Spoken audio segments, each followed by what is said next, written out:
Praise the lord. ప్రభునందు ప్రియులారా, మీ అందరికీ కూడా మన ప్రభువును రక్షకుడైన యేసుక్రీస్తు నామములో శుభాభివందనాలు తెలియజేస్తా ఉన్నా. ఈరోజు మీరందరూ శ్రద్ధగా ఉండాలి, నా వైపే చూస్తూ ఉండాలి. కొన్ని దేవుని మాటలు విందాం. మనము ప్రకటన గ్రంథంలో కొన్ని విషయాలు ధ్యానం చేస్తూ ఉన్నాం కదా. మరొకసారి ప్రకటన గ్రంథం 2వ అధ్యాయము తీయండి. మనము తుయితైరాలో ఉన్న సంఘము, ఆ సంఘ పరిస్థితులు ధ్యానం చేస్తూ ఉన్నాం. చాలా విషయాలు మనం ధ్యానించాం. ప్రభు అయిన యేసుక్రీస్తు వారు అగ్ని జ్వాల వంటి కన్నులు గలవాడని, అపరంజిని పోలిన పాదములు గలవాడని, ఆయన దేవుని కుమారుడని, ఆ సంఘమును హెచ్చరిస్తున్న విధానం, యెజబెలు యొక్క ఆ స్థితి, చాలా భయంకరమైన స్థితిని గురించి, యెజబెలులో ఉన్న ఆ దయ్యపు లక్షణాలన్నీ కూడా మనం ఒక్కొక్కటిగా ధ్యానం చేశాం కదా. చాలా శ్రేష్టమైన సంగతులు మీకు ఆ ధ్యానంలో చెప్పాను. ఆ యెజబెలు ఆరాధన ఎంత భయంకరమైందో, దాని నుంచి మనం ఎలా తప్పించుకోవాలో, ఈ విషయాలన్నీ మీకు జ్ఞాపకం చేశాను. యెజబెలు జారత్వము చేయటం, విగ్రహములకు బలిచ్చిన వాటిని ఆ సంఘములో కొందరు చేత తినిపించటం, చిల్లంగితనము అంటే మాంత్రిక విద్యలు యెజబెలులో కలిగి ఉన్నాయని, ఆ తర్వాత యెజబెలు లోక సంబంధమైన సౌందర్యం, వృద్ధాప్యంలో కూడా ముఖానికి రంగు వేసుకుంటూ ఆమె కనపడుతుందని, అబద్ధ సాక్ష్యాలు చెప్పేయటంలో యెజబెలు దిట్టని, భక్తులను హింసిస్తూ ఉందని, బయలుదేవత ఆరాధనను ప్రారంభించి నిజమైన ప్రవక్తలను, నిజమైన సేవకులను హింసిస్తూ ఉన్న వ్యక్తి ఎవరంటే యెజబెలు. ఈ యెజబెలు లక్షణాలు సంఘములో ఉండటం, అవి చాలా ఇబ్బందికరమైనవి. అందుకనే మారు మనసు పొందుటకు దానికి సమయం ఇచ్చాను అన్నాడు. కానీ ఆ సంఘములో చాలా మంది నిర్లక్ష్య స్వభావంతో ఉన్నారు. వారు మారు మనసు పొందలేదు. వారు ఎలా ఉన్నారంటే ఆ లక్షణాలే కలిగి ఉంటారు. ఎప్పుడన్నా ఒకసారి లైన్లోకి వచ్చినా మరలా తిరిగి అదే పరిస్థితుల్లోకి దిగి వెళ్ళిపోతున్నారు. కనుక సమయం ఇచ్చాను, వినలేదు. ఆ నిర్లక్ష్య స్వభావం చూడండి. యెజబెలు సీదోను రాజు యొక్క కుమార్తె. ఈ సీదోను రాజు ఒక అన్యుడు, అస్తారోతు దేవత యొక్క యాజకుడు, సీదోనుకు రాజు. ఆయన కుమార్తె యెజబెలు. ఈ యెజబెలు బయలుదేవత ఆరాధనని ప్రాముఖ్యంగా ఇశ్రాయేల్ దేశంలో ప్రారంభించింది. ఆహాబుకు భార్య అయింది. ఒక ఉన్నతమైన స్థితిని దేవుడు కలగజేస్తే, ఒక మంచి స్థాయి రాణిగా ఒక అన్యురాలైనటువంటి ఆ యెజబెలును తీసుకొచ్చి కూర్చోబెడితే, ఆమె చెడిపోయింది కూడా గాక ప్రజలందరినీ చెడగొట్టి బయలు దేవత ఆరాధనను అక్కడ ప్రారంభించింది. ఒక్కరు చెడిపోతే చాలదు. ఒక్కొక్క ఇంట్లో నేను చూస్తూ ఉంటాను, ఆ ఇంట్లో ఒక వ్యక్తి చెడిపోయిన జీవితాన్ని జీవిస్తూ ఉంటాడు. ఆ వ్యక్తి ఆ ఇంటి వారందరినీ చెడగొడతాడు. ఆ ఇంటి వారందరూ ఆ వ్యక్తిని బట్టి చెడిపోయే పరిస్థితులు చాలా ఉన్నాయి. మిగిలిన వారు భక్తి కలిగిన వారైనా, విశ్వాసం కలిగిన వారైనా వారి దెబ్బకి విశ్వాసాన్ని కోల్పోతారు. యెజబెల్ లక్షణం కూడా అంతే. తను భక్తి కలిగిన సేవకులను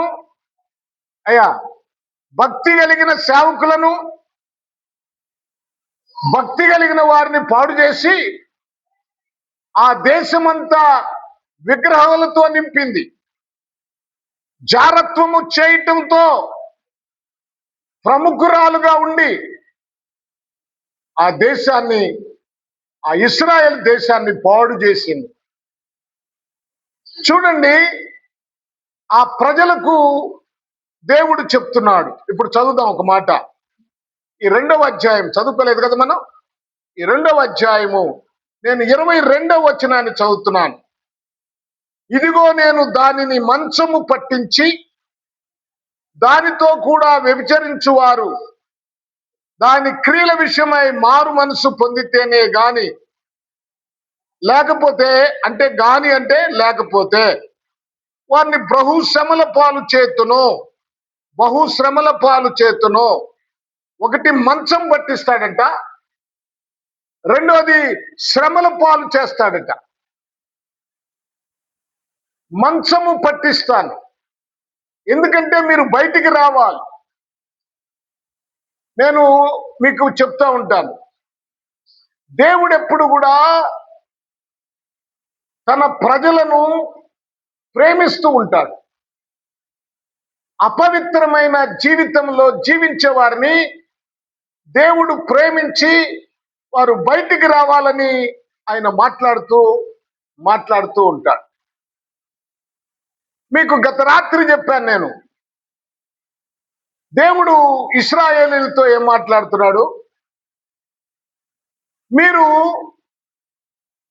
కల్దీయుల దేశము నుండి బయటికి రావాలి, బాబెలు నుండి మీరు పారిపోవాలి అని స్పష్టంగా చెప్పాడు. కల్దీయులు బాబెలు ఒకటే. కల్దీయుల దేశపు బాబెలు దేశము తర్వాత కలిసిపోయాయి. ఇప్పుడు ఆ దేశ సాంప్రదాయం నుంచి మీరు బయటికి రావాలి, ఆ కల్చర్ నుంచి మీరు బయటికి రావాలి. మీరు ప్రత్యేకించబడకపోతే నేనేం చేస్తాను తెలుసా? మిమ్మల్ని మంచము పట్టిస్తాను, అంటే మిమ్మల్ని రోగగ్రస్తులుగా చేస్తాను. దేవుడు స్పష్టంగా చెప్పాడు, ఖచ్చితంగా చెప్పాడు. జాగ్రత్తగా వినండి. మీరు ఇలాంటి ఆ దుష్ట ఆ సావాసం నుంచి బయటికి రావాలి. అంటే మరొకసారి చెప్తున్నాను, బాబెలు ఆ కల్దీయుల దేశంలో ఏముంది?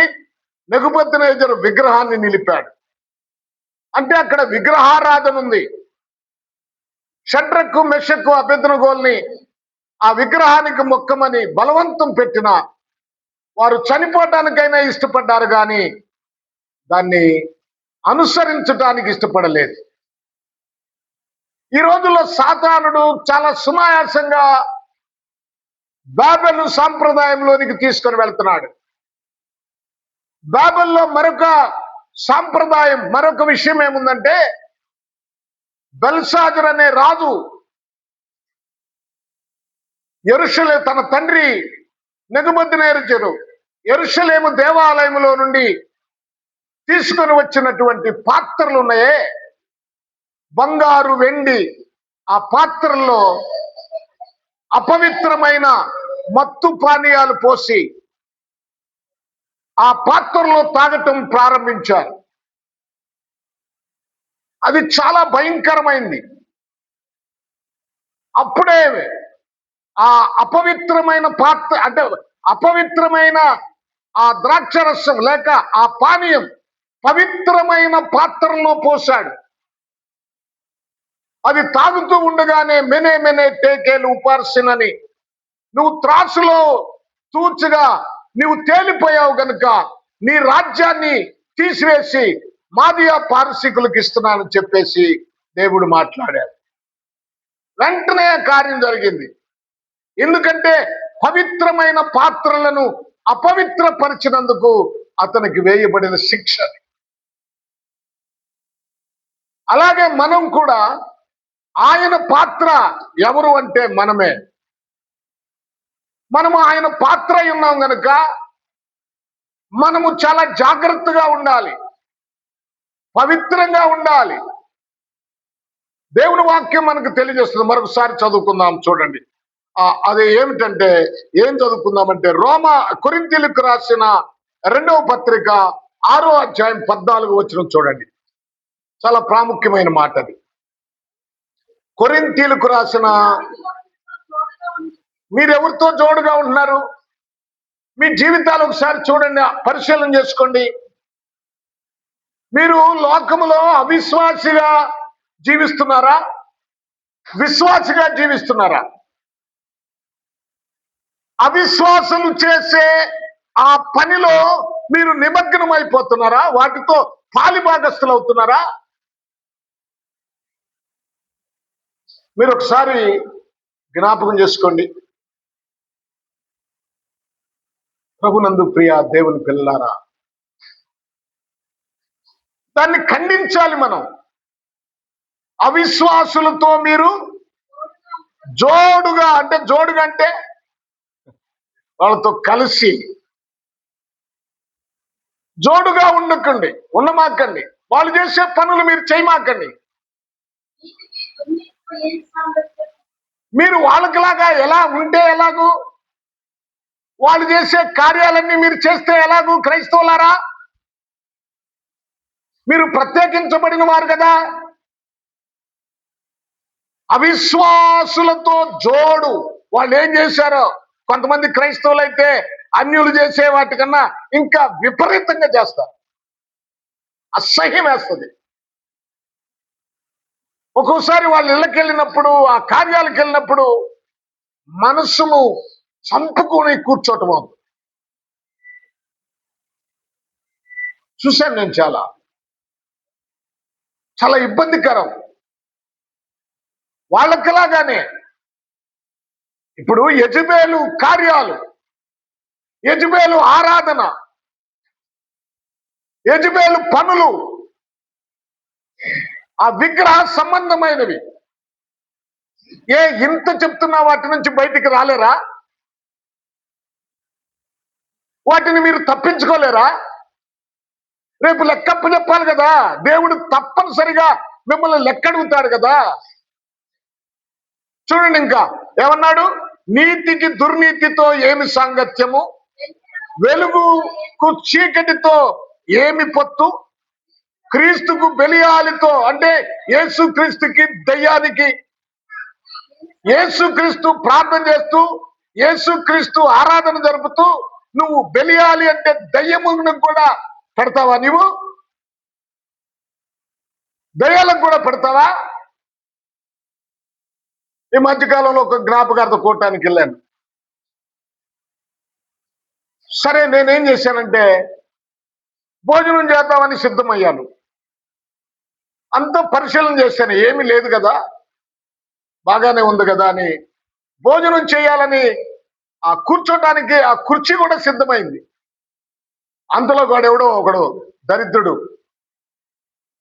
ఇస్తరులో అన్నం కూరలు అన్ని పెట్టుకొచ్చి ఆ చనిపోయిన ఎత్తి పట్టం ముందు పెట్టేశాడు. చూడగానే మనస్సు వికారం అయిపోయింది. కూర్చున్న వాడిని కూడా లేచేశాడు. కాముగా మెల్లిగా పక్కకు జరిగాడు. చూడండి, ప్రభునందు ప్రియులారా, గమనిద్దాం ఇలాంటి ఏహ్యమైన కార్యాలు. దయ్యాలకి చచ్చిన వాళ్ళు ఎవరు? వాళ్ళు ఏమన్నా భక్తులా? భక్తులైనా నువ్వు పెడతావా? అది దెయ్యాలకు పెట్టేదన్నమాట. జాగ్రత్త. ఈ విషయాల్లో మనం తప్పించుకోకపోతే రేపు లెక్కప్ప చెప్పాల్సిందే. చూడండి, అన్ని విషయాల్లో తప్పించుకోవాలి. జాగ్రత్త, గమనించండి. ఇంకా చాలా విషయాలు ఇక్కడ చెప్తాడు. దేవుని ఆలయమునకు విగ్రహములతో ఏమి పొందిక. విగ్రహాలు ఇక్కడ నేను చాలా లోతుగా చెప్పాలి కానీ చెప్పను ఇప్పుడు. ఏమి పొందిక? మనము జీవము గల దేవుని ఆలయమై ఉన్నాం. మనం ఎవరు? మనం ఏమై ఉన్నాం? ఆలయములో. ఆలయమే మనం. ఈ ఆలయములో పాత్రలు మన అవయవాలు. వాడు బెల్షాజర్ ఏం చేశాడు? యెరూషలేము దేవాలయములో ఉన్న పాత్రల్ని వాటిని తీసుకొచ్చి అపవిత్రమైన పని చేశాడు. అలాగే మనము జీవము కలిగిన దేవుని ఆలయం అయితే, ఆలయమైన మనము అపవిత్రమైన వాటిని మనం చేయొచ్చా? అపవిత్రమైనవి తాగొచ్చా? అపవిత్రమైనవి తినొచ్చా? చూడండి, అందుకనే మీరు చాలా ప్రత్యేకంగా ఉండాలి. ఈ మాటలు మిమ్మల్ని స్థిరపరచడానికి చెప్తున్న మాటలు ఇవి. మీరు పరలోక రాజ్యానికి ప్రవేశించడానికి చెప్తున్న మాటలు ఇవి. మనము పరలోక రాజ్యంలోనికి ప్రవేశించాలి. అది ప్రాముఖ్యమైంది. ఈ లోకములో ఇవన్నీ వ్యర్థమైనవే. చూడండి, చూడండి, విగ్రహములతో ఏం పొందుక. మనం జీవము గల దేవుని ఆలయమై ఉన్నాము. అందుకు దేవుడిలాగు సెలవిస్తున్నాడు, నేను వారిలో నివసించి సంచరిద్దును, నేను వారి దేవుడిని అయిందును, వారు నా ప్రజల యందురు. కావున మీరు వారి మధ్య నుంచి బయలువెడలి ప్రత్యేకంగా ఉండండి. అపవిత్రమైన దాన్ని ముట్టుకడని ప్రభువు చెప్పుచున్నాడు. మరియు నేను మిమ్మల్ని ఏర్పాటు చేసుకున్నాను. కనుక మనం ఆలోచించాల్సింది ఏంటంటే, బబులోనులో ఏముందంటే దేవుని పాత్రలను అపవిత్రపరిచే పరిస్థితి ఉంది, అపవిత్రత పరిచే పరిస్థితి ఉంది. కనుక జ్ఞాపకం చేసుకుందాం ప్రభునందు ప్రియ దేవుని పిల్లలారా. ఇక్కడ ఇంకా ఏం చెప్తున్నాడు ఒకసారి మీరు ఆలోచించండి. బాబెలు అంటే ఆ బబులోనులో నుంచి మీరు బయటికి రావాలి. బబులోను ఆరాధన నుంచి బయటికి రావాలి. విగ్రహ సంబంధమైన దాని నుంచి బయటికి పారిపోవాలండి, పరిగెత్తాలి. చాలా ప్రాముఖ్యమైన విషయాలు ఇక్కడ చెప్తాడు, వినండి. నీవు గాని బయటికి రాకపోతే నిన్ను మంచం పట్టిస్తానన్నాడు. మంచము పట్టించటం అంటే ఇక్కడ అర్థం రోగాలు వస్తాయి. మీరు రోగగ్రస్తులు అవుతారు. అర్థమైందా? మీరు రోగగ్రస్తులు అవుతారు. మీరు వాటి ఆ అలవాట్ల నుంచి, ఆ కల్చర్ నుంచి బయటికి రాకపోతే మీకు రోగాలు వస్తాయి. రోగాలు చాలా భయంకరం అన్నమాట. సరే, దేవుని మహిమ కొరకు వచ్చే రోగాలు ఉన్నాయి, దేవుడు తీసుకొచ్చే రోగాలు ఉన్నాయి. కొంతమంది వ్యక్తులను మనం ఇక్కడ చూద్దాం. చూడండి, ముందు సంఖ్యాకాండము 12వ అధ్యాయము 10వ వచనం చూడండి. సంఖ్యాకాండము 12వ అధ్యాయము 10వ వచనంలో ఒక స్త్రీకి రోగం వస్తుంది. అమ్మా, అప్పుడు మిరియాము, ఇక్కడ మనం చూస్తే కూషు దేశస్తురాలని వివాహం చేసుకున్నాడని మిరియాము ఆరోనులు మోషే మీద సనుక్కున్నారు. మోషేని చూడండి బాధ పెట్టారు, విరోధంగా మాట్లాడారు మోషేకి. ఇక్కడ మనం ఆలోచిస్తే మోషేని గురించి యెహోవా మాట్లాడిన మాట చాలా శ్రేష్టమైంది. ఏమని చెప్పాడంటే, మోషే భూమి మీద ఉన్న వారందరిలో మిక్కిలి సాత్వికుడు. చాలా సాత్వికుడు అంట. సరే, ఒక సందర్భంలో మోషే కూడా కోపం వచ్చింది. అది భరించరాని సందర్భంలో కోపం వచ్చి ఆయన బండను కొట్టాడు. దానికి తగిన ఫలితం అనుభవించాడు. కానీ ఆ రోజుల్లో, ఆ దినాల్లో మోషే చాలా సాత్వికుడు. ఎందుకు సాత్వికుడు అంటే, ఆ ఇశ్రాయేలీలందరూ ఆ అరణ్య మార్గములో ఆయన పెట్టిన హింస అంత భయంకరమే, అంత భయంకరమే. చూడండి, కొంతమంది దైవ సేవకులు కూడా ఓర్చుకోలేరు. ఒక్కోసారి కఠినంగా మాట్లాడతారు. ఒక్కోసారి అనిపిస్తుంది వాళ్ళు సరిగ్గా లేనందువల్ల వచ్చి ఎందుకు ఈ సేవ చేస్తున్నాను, వీళ్ళు మాటనకుండా తిరుగుబాటు చేసి ఏవేవో మాటలు మాట్లాడుతున్నారు, ఎందుకు ఈ సేవ, నా వరకు నేను భక్తిగా ఉండి ఏదో ఒకటి చేసుకోవచ్చు కదా అనే ఆలోచన నాకు చాలా సందర్భాల్లో వచ్చింది. కానీ దేవుడు ఊరుకోలేదు. ఇప్పుడు మోషే మీదే ఎవరండి సనుక్కుంది, ఎవరు తిరుగుబాటు చేసింది, ఎవరు? అహరోను, మిర్యాము. మోషేకి విరోధముగా మాట్లాడుతున్నారు. అహరోను యాజకుడైతే మిర్యాము ప్రవక్తిని. దేవుణ్ణి ఎరిగిన వారే, ప్రార్థన చేసేవాళ్లే. ఈ రోజుల్లో చాలా మంది అలా వాళ్ళే ఉన్నారు కదా సంఘంలో. ఏం ప్రార్థన చేస్తారో, ఎగిరెగిరి ప్రార్థన చేస్తారు. కానీ వారు ఎలా ఉన్నారు? మోషేకి విరోధంగా మాట్లాడిన అహరోను, మిర్యాములాగా ఉన్నారు. దేవుడు చెప్తున్నాడు, మోషే మిక్కిలి సాత్వికుడు. అంతేకాదు, మోషే నా ఇల్లంతటిలో నమ్మకస్తుడు. సాత్వికుడే కాదు, నా ఇంటిలో, నా పనిలో, ఈ ఇశ్రాయేలు జనాంగం అంతటిలో నమ్మకస్తుడు ఎవరంటే మోషే. సమస్తాన్ని వదిలిపెట్టాడు. ఐగుప్తు సింహాసనము కంటే, ఐగుప్తు ధనము కంటే దేవుని ప్రజలతో నింద అనుభవించటం మేలని వచ్చిన వాడు ఎవరు? మోషే. అరే, ఎంత నమ్మకస్తుడు మోషే.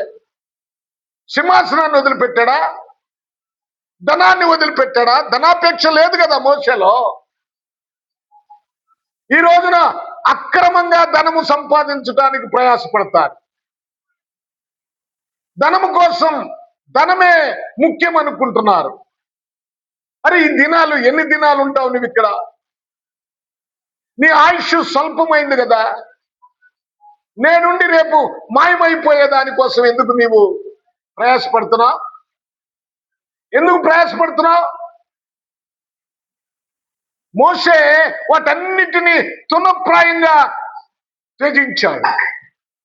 అలాగే పౌలు గారు కూడా, పౌలు గారి జీవితంలోకి వెళితే నాకేమేమి లాభకరమో వాటన్నిటినీ నష్టంగా ఎంచుకొని ఎవరిని సంపాదించుకున్నాడు? క్రీస్తును సంపాదించుకున్నాడు. ఈ రోజున మనం ఏం సంపాదించుకుంటున్నాం? ఆస్తులు సంపాదించుకోవటానికి ప్రయత్నిస్తాం, ధనాన్ని సంపాదించుకోవటానికి ప్రయత్నిస్తాం. కానీ పౌలు గారు మనకు నేర్పే పాఠం ఏమిటంటే, క్రీస్తును సంపాదించుకున్నాను. మోషే గారు మనకు నేర్పే పాఠం ఏమిటంటే, ఆయన ఏం చేస్తున్నాడు?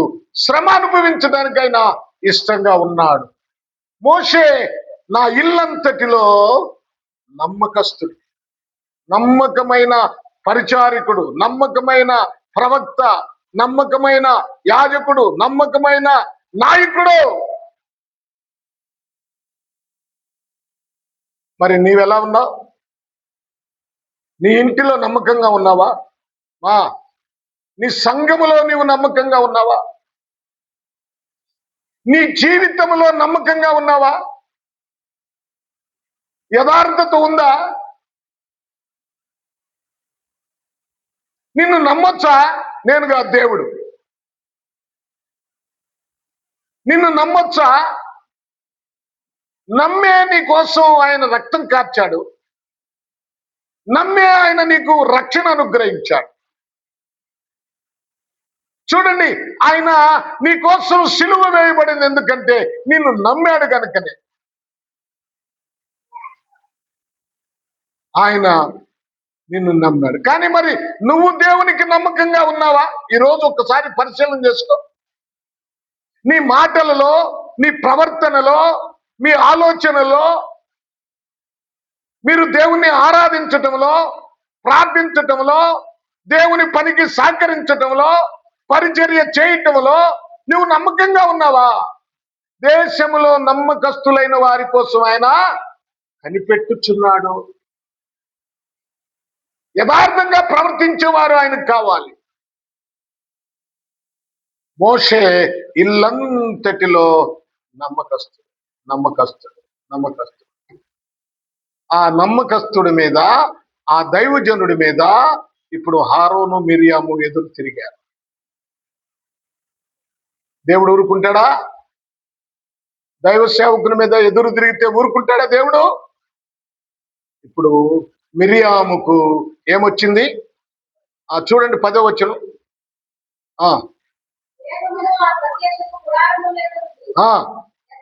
ఎత్తబడెను. అప్పుడు మిరియాము హిమము వంటి తెల్లని కుష్టు గలదాయను.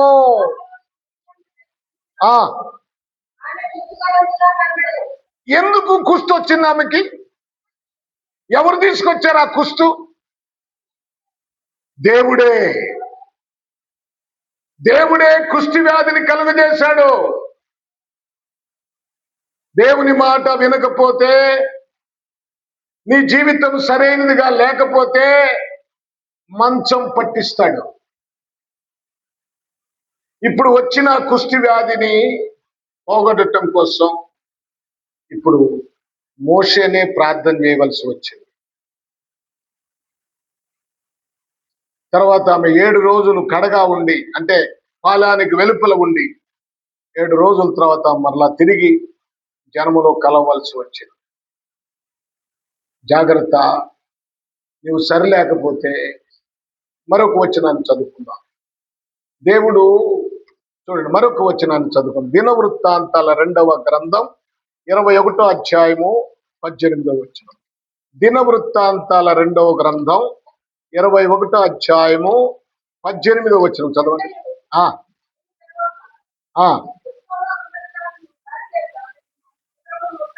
చూడండి, ఇక్కడ ఏమంటున్నాడు? యెహోవా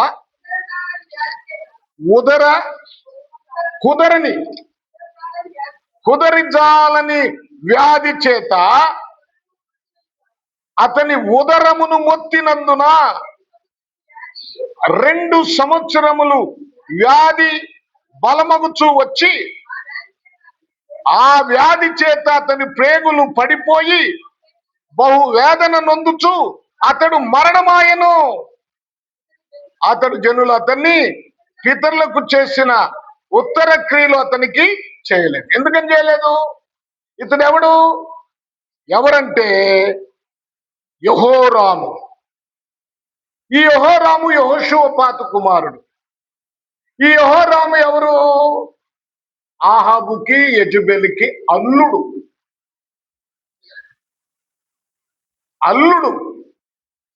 ఇతడు ఏం చేస్తున్నాడు చూడండి. మీరు 13వ వచనం చూడండి. ఇశ్రాయేలు రాజుల మార్గమందు నడచి ఆహాబు సంతతి వారు చేసిన వ్యభిచారముల చొప్పున యూదా యెరూషలేము కాపురస్తులను వ్యభిచరింపచేసి, యోగ్యుడైన తండ్రి సంతతి వారకు నీ సహోదరులు నీవు చంపియున్నావు. నీకంటే యోగ్యులైన వారిని. ఇప్పుడు ఇతడెవడు? యెజబెలు యొక్క మార్గములో, ఆహాబు యొక్క మార్గములో నడుస్తున్నాడు. ఇతడు యూదా దేశపు రాజైనప్పటికీ, యెహోషువపాతు కుమారుడైనప్పటికీ యెజబెలు కుమార్తెను చేసుకున్నాడు. ఇప్పుడు ఆమెను చేసుకొని ఇప్పుడు భార్యలు ఏం చేస్తారు? భర్తలు లొంగ తీసుకుంటారు. వాళ్ళు ఇష్టం వచ్చినట్లుగా చేస్తూ ఉంటారు. చాలా మంది అలాగే ఉన్నారు ఈ రోజున. చాలా మంది అలాగే ఉన్నారు. ఏదో కొంతమంది పిచ్చోళ్ళు తప్ప. ప్రభునందు ప్రియ దేవుని పిల్లారా, జ్ఞాపకం చేసుకున్నాం. మరి ఇప్పుడు ఇలాగూ చేసినందుకు ఇతనికి ఏమొచ్చింది? దేవుడు ఏం చేశాడు? మొత్తాడు. ఈ యెహోరామును దేవుడు మొత్తితే ఏమొచ్చింది? అతనికి కుదరని జబ్బు వచ్చింది. కుదరని ఉదరపు వ్యాధి వచ్చింది. ఆ ప్రేగులన్నీ పిండబడ్డాయి. అలాగూ 2 సంవత్సరాలు ఆ వ్యాధితో మంచంలోనే ఉండి ఆయన చనిపోయాడు. కారణం ఏమిటి? కారణం ఏమిటి? యెజబేలు ఆహాబు యొక్క మార్గములో నడిచాడు. అందుకనే మంచం పట్టాడు. అందుకనే దేవుని యొక్క కోపం ఇతని మీదకి వచ్చేసింది. ఆ రోగాలు వచ్చేసాయి. చూసారా? అందుకనే కల్దీల దేశము నుండి, బాబెలు దేశము నుండి, ఆరాధన నుండి, ఆ కల్చర్ నుండి, ఆ ఆచారాల నుండి నువ్వు బయటికి రావాలి. దేవుని పిల్లలు బయటికి రావాలి. లేకపోతే రేపు గొప్ప శిక్ష ఉంది. వస్తే ఇక్కడ వస్తుంది, లేకపోతే నువ్వు వదిలిపెట్టబడవు. చాలా మంది ఈ దినాల్లో దేవుడు కృప కలిగిన వాడు కనుక ఆయన కృపను చూపిస్తుంటే వీళ్ళు రెచ్చిపోతున్నారు. మాకన్నా గొప్పోళ్ళు ఎవరు? వీళ్ళు అట్టగా చెప్తారులే, మాకేమన్నా జరిగిందా, మేము సంపాదించుకుంటున్నామని, మేము బాగున్నామని, మమ్మల్ని చూస్తే అసూయ. లేదు లేదు, ఒక దినం ఉంది. నువ్వేం తప్పించుకోలేవు. ఓ మానవుండా, నువ్వేమేమి చేయుచున్నావో నువ్వు తప్పించుకుంటావా అని దేవుడు అడుగుతున్నాడు. నువ్వు తప్పించుకోలేవు.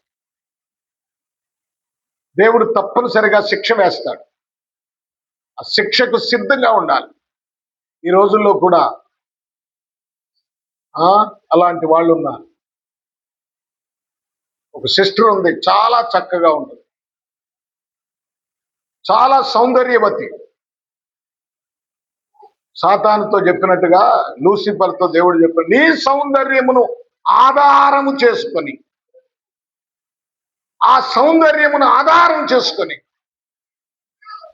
అనేక మందితో వ్యభిచరించటం ప్రారంభించింది. బాగా సంపాదించింది. పాస్టర్ గారు చెప్తాడు, ఏమండి మామూలుది కాదు, వాళ్ళని రెడ్డి గారిని ఆర్పేసింది.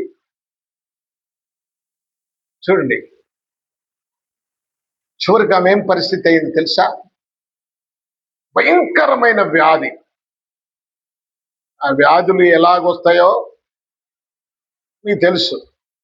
ఆ వ్యాధితో చివరికి మంచం పట్టింది. ఆమెతో బాగున్న వాళ్ళు ఎవరు ఒక్కరు కూడా ఆమెను ఆదరించలేదు. ఆ పాస్టర్ గారు వెళ్ళి ప్రార్థన చేసేవాడు. ఆయన వాళ్ళ తల్లి ముసలమ్మ ఉంది, ఆమె ఏం చేస్తుంది?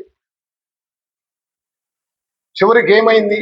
భయంకరమైన రోగంతో మంచం బట్టి, పురుగులు బట్టి, ఆ సౌందర్యం అంతా పోయి, ఆ తోలు ఎముకల మీద కప్పబడినట్లుగా ఆ ఎముకలన్నీ పొడుసుకొచ్చి ముఖం మీద భయంకరమైన మరణం పొందింది. చూడండి, దేవుని మాట వినకుండా, దేవునికి లోబడకుండా నీ ఇష్టం వచ్చినట్లు చేస్తే ఇలాగే ఉంటుంది. ఇలాగే ఉంటుంది. మంచం పడతారు. దేవుడు అదే చెప్పాడు, నేను మారు మనసు పొందుటకు దానికి సమయం ఇచ్చాను. నేను సమయం ఇచ్చినా మారు మనసు పొందలేదు కనుక దానిని మంచం పట్టిస్తాను. దాని పిల్లలను, అంటే ఆ యెజబేలు లక్షణాలు కలిగిన వారే యెజబేలు పిల్లలు, యెజబేలు ఆచారాలు చేస్తున్న వారే యెజబేలు పిల్లలు, ఆ విగ్రహ సంబంధమైన పనులు చేస్తున్న వాళ్ళందరూ యెజబేలు పిల్లలు. మంచం పట్టిస్తాను. ఇంకో మాట కూడా చదువుకుందాం, ఇంకొక ఆయన కూడా చూద్దాం. చూడండి, అదే దినవృత్తాంతాల 2వ గ్రంథంలోనే 26 అధ్యాయము 21 వచనం చూడండి. 26 అధ్యాయము 21 వచనం.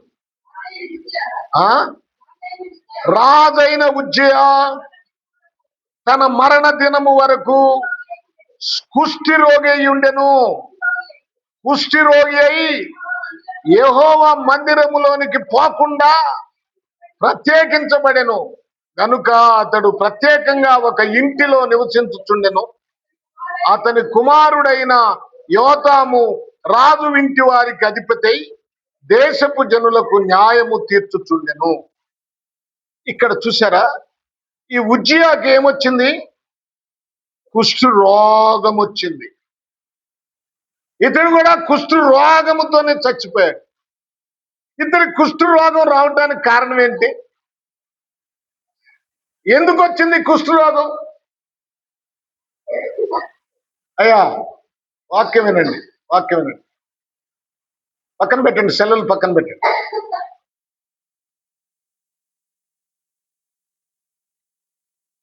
ఎందుకు వచ్చింది కుష్ఠరోగం?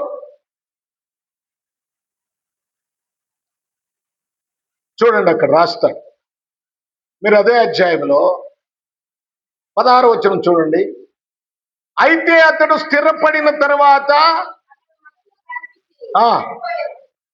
ఎందుకంట మనసును గర్వించాడు. ఎందుకు? స్థిరపడ్డాడు గనక.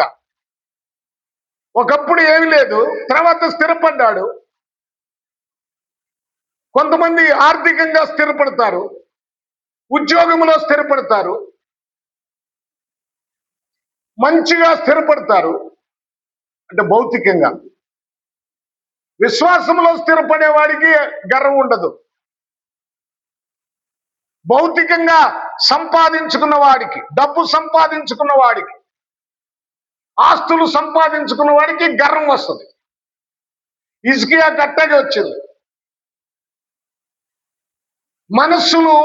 మనస్సును గర్వించాడు. ఈ రోజున చాలా మంది గర్వంతో ఉంటున్నారు. గర్వించి అతడు ధూప పీఠము మీద ధూపము వేటుక యెహోవా మందిరములో ప్రవేశించి తన దేవుడైన యెహోవా మీద ద్రోహము చేయగా యాజకుడైన అజర్యాయు అతనితో కూడా ధైర్యవంతులైన యెహోవా యాజకులు 80 మంది అతని వెంబడి లోపలికి పోయి వారు రాజైన ఉజ్జియాను ఎదిరించి, ఉజ్జియా యెహోవాకు ధూపము వేయుటకై ప్రతిష్ఠింపబడిన అహరోను సంతతి వారైన యాజకులు పనియే గాని నీ పని కాదు. పరిశుద్ధ స్థలములో నుండి బయటికి పొమ్ము, నీవు ద్రోహం చేసి ఉన్నావు. దేవుడైన యెహోవా సన్నిధిని ఇది నీకు ఘనత కలుగజేయదని చెప్పగా ఉజ్జియా ధూపం వేయుటకు ధూపార్తిని చేత పట్టుకుని రౌద్రుడై యాజకుల మీద కోపము చూపెను. యెహోవా మందిరములో ధూపపీఠము ప్రక్కనతడు ఉండగా యాజకులు చూచుతూనే ఉన్నప్పుడు అతని నొసట కుష్ఠు రోగము పుట్టెను. కుష్ఠు రోగము పుట్టెను. ఇతడు చేసిన తప్పేంటి? ధూపం ఎత్తేమి, కానీ అది యాజకుల పని. దైవ సేవకులను ఎదిరించాడు, యాజకులను అవమానపరిచాడు. ఎందుకంటే గర్వం. స్థిరపడ్డాడు కనుక మనసులో గర్వం. ఈ గర్వం ఏం చేసింది? చూడండి, కుష్ఠు రోగం తెప్పించి యాజకులు చేసే యాజకత్వం ఇతడే చేయటానికి ప్రారంభించాడు. ప్రత్యేకించబడిన యాజకులు, సేవ కోసం ప్రత్యేకించబడిన వారు, ఆలయములు అహరోను సంతతి వారు ప్రత్యేకించబడ్డారు. వారు చేయాల్సిన పని వీళ్ళు చేస్తున్నారు. వినండి, అందుకే కుష్టు రోగం వచ్చింది. దేవుని మాటను ధిక్కరించాడు గనక కుష్టు రోగం వచ్చింది. కుష్ఠరోగి అయిపోయాడు. దేవుని సేవకులను అవమానపరిచాడు. దేవుని సేవకులు ఎదురొచ్చాడు. దేవుని సేవకుడు అంటే లెక్కలేదు. దేవుని సేవకులు ప్రత్యేకించబడిన వారండి. వారిని గౌరవించాలి, వారిని ఆదరించాలి, వారు చెప్పినట్లుగా చేయాలి. వారు దేవుని మాటలే చెప్తారు. ఈరోజు సేవకులు మిమ్మల్ని దొంగతనం చేయమనో, లంచం తీసుకోమనో, మోసం చేయమని చెప్పరు కదా. వాళ్ళు చెప్తారా? పరిశుద్ధంగా ఉండమని, పవిత్రంగా బ్రతకమని, ఈ లోక సంబంధమైన మాలిన్యము అంటకుండా భక్తిగా జీవించమని చెప్తారు. సేవకులు చెప్పే మాటలు ఇవి నచ్చవు చాలా మందికి. ఖండిస్తే నచ్చదు. నువ్వేమన్నా చేయి, దేవుని మందిరానికి రా, దేవునికి ఇవ్వాల్సింది ఇవ్వు, దేవుడు నిన్ను ఆశీర్వదిస్తాడు. ఎలా ఆశీర్వదిస్తాడు? నువ్వేం చేసినా ఆశీర్వదిస్తాడా? ఏం చేసినా ఆశీర్వదిస్తాడా?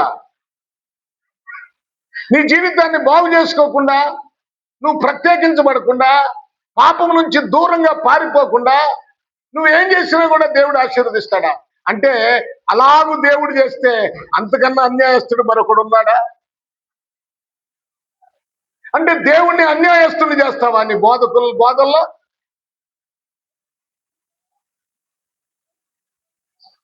ఒక్కటే నీవు ప్రత్యేకించబడాలి,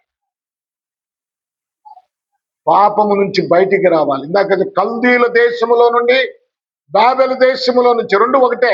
ఆ దేశములో జరుగుతున్న ఆ విగ్రహ సంబంధమైన ఆచారాలు, ఆ పాపపు సంబంధమైన ఆ పాపపు జీవితం, అపవిత్రమైన మన శరీరం, మన దేవుడు మనకిచ్చిన ఈ అవయవాలను, ఈ జీవితాన్ని అపవిత్రపరచుకోకుండా మనం ప్రత్యేకంగా జీవించాలి. అదే దేవుడు చెప్తున్నాడు. నువ్వు ఎలా బ్రతుకుతున్నావు? నువ్వు ఎలా జీవిస్తున్నావు? ప్రత్యేకించబడ్డావా? ప్రభునందు ప్రియ దేవుని పిల్లలారా, ఇలా చెప్పుకుంటూ పోతే చాలా విషయాలు ఉంటాయి. మనం అందుకనే ప్రత్యేకించబడాలి. పితృపారంపరమైన వ్యర్థ ప్రవర్తనను విడిచిపెట్టాలి. మా తల్లిదండ్రులు పచ్చి విగ్రహారాధికులు. మా అమ్మ ఎలాంటిదంటే పుట్టకు పాలు పోసేది. మా నాన్న మాలకొండ స్వామికి మొక్కేవాడు, అదొక పేరు. ఏమండి, వైకుంఠపురం గుడులు చుట్టూ తిరిగేవాళ్ళం. నా పెళ్ళైన తర్వాత కూడా కనకదుర్గ గుడికి వెళ్ళి మొక్కుకున్న వాళ్ళం. జోగెత్తుకొని తిరుపతి వెళ్ళిన వాళ్ళం. చాలాసార్లు అది చేస్తూ కూడా ఆ గుణదల మాత అని చెప్పి ఆ గుణదల మాత దగ్గరికి వెళ్ళి ప్రదర్శనలు చేసిన వాళ్ళం. ఆ గుణదల మాతకు నేను ఎంటికలు ఇచ్చిన వాడిని, గుండు చేపించుకున్న వాడిని. చూడండి, ఈ వ్యర్థ ప్రవర్తన అంటున్నాడు. ఇది కాదబ్బాయి దేవుడికి కావాల్సింది. దేవుడికి కావాల్సింది ఏంటంటే నువ్వు ప్రత్యేకించబడటం, నీ జీవితంలో మార్పు రావటం దేవుడికి కావాలి. అది లేకుండా నువ్వు ఎన్ని చేస్తే ప్రయోజనం ఉంది? అలా చేశాను నేను చాలా చేసినోని. నా పేరు ప్రభుదాస్ కాదు మొదట్లో. తెలుసా నా పేరు? ఎవరికి తెలుసు? నాగేశ్వరరావు. ఆధార్ కార్డులో ఇప్పటికీ నాగేశ్వరరావు అనే ఉంటుంది. అది చేంజ్ చేయలేకపోయాం. అంటే ఆధార్ కార్డులో నాగేశ్వరరావు ఉన్నా నాకు క్రిస్టియనే, నా పేరు మారింది, నా మతం మారింది, నేను క్రిస్టియనే, నా పేరున క్రిస్టియన్ అనే ఉంటుంది. ఇప్పుడు చూడండి, ప్రభునందు ప్రియులారా, జ్ఞాపకం చేసుకుందాం. ఇది ఆచారాల నుంచి బయటికి రావాలి, ప్రత్యేకించబడాలి మీరు. అప్పుడే దేవుడు సంతోషిస్తాడు. అయినా విగ్రహము అంటే ఏంటో తెలుసా? విగ్రహం ఏం చేస్తుందో తెలుసా? నిజ దేవుడైన యేసుక్రీస్తు నుంచి నిన్ను వేరు చేసేది విగ్రహమే. విగ్రహమే నిన్ను వేరు చేసేది. వేరు చేసేది ఏంటి నిన్నంటే? విగ్రహమే. విగ్రహము నిన్ను వేరు చేస్తుంది, అందుకని జాగ్రత్త. దాన్ని జారత్వం అంటారు.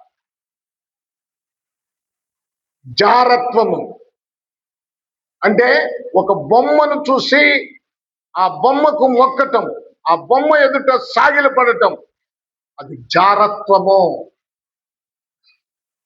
అందుకనే అంటాడు యోహు, అబ్బాయి, నీ తల్లి యొక్క జారత్వము, చిల్లంగితనము ఈ దేశంలో అధికమైపోయింది. ఆమె ఒక్కతే చేస్తే పర్వాలేదు, ఆ దేశమంతా పాడు చేసిందే, దాన్ని ప్రక్షాళన చేయటానికే నేను వచ్చానని యోహు అంటాడు. కనుక మంచము పట్టిస్తాను, నేను మంచము పట్టిస్తాను. ఆ మంచం మీదకి రాకముందే బ్రతుకును సరి చేసుకోవాలి, దేవునికి లోబడాలి. ఇంకా చాలా విషయాలు ఉన్నాయి, ప్రభునందు ప్రియ దేవుని పిల్లలారా, ఇంకొక మాట చదవండి. నిర్గమాకాండము అంటే శిక్షలన్నీ వస్తాయి. ఫరో మీదకి శిక్షలన్నీ వచ్చాయి. 15వ అధ్యాయం 26వ వచనం చదవండి. 15వ అధ్యాయం ఆ ఒక్క మాట చదవండి, ముగించుకున్నాం. చాలా ఉన్నాయి. ద్వితోపదేశ కాండము 28వ అధ్యాయము 60వ వచనము, రాజుల 2వ గ్రంథము 1:6, చాలా విషయాలు. శ్రద్ధ ఏం చేయాలంట? మీ దేవుడైన యెహోవా వాక్కును శ్రద్ధగా విని ఆయన దృష్టికి న్యాయమైనది చేసి ఆయన ఆజ్ఞలకు విధేయులై ఆయన కట్టడలన్నీ అనుసరించి నడిచిన ఎడలా నేను ఐగుప్తీయులకు కలుగజేసిన రోగములను రోగములలో ఏదియు నీకు రానియను. ఆ రోగములు రాని ఎప్పుడు? ఆయన కట్టడలను అనుసరించి ఆయన దృష్టికి మీరు న్యాయమైనది చేయాలి, ఆయన దృష్టికి మంచిది చేయాలి. ఇది మంచిదా కాదా అనేది నువ్వు అర్థం చేసుకోవాలి. దేవుని వాక్యం మనకి వాక్యం ఇచ్చాడు దేవుడు మనకి. వాక్యమే చాలా ప్రాముఖ్యమైంది. అందుకనే అపవిత్రమైన సంబంధాలు, అపవిత్రమైన అలవాట్లు నువ్వు మానుకోవాలి, వ్యర్థమైన వాటిని విడిచిపెట్టాలి. చాలా జాగ్రత్తగా మీరు గమనించాలి. అది మనిషి అయినా, ఆ విగ్రహమైనా, నీ హృదయంలో ఏదన్నా విగ్రహం, దేవుని కంటే ఎక్కువగా దేనిని ప్రేమిస్తావో అదే విగ్రహం. ఆ విగ్రహము నిన్ను దేవుని నుంచి దూరం చేస్తావు.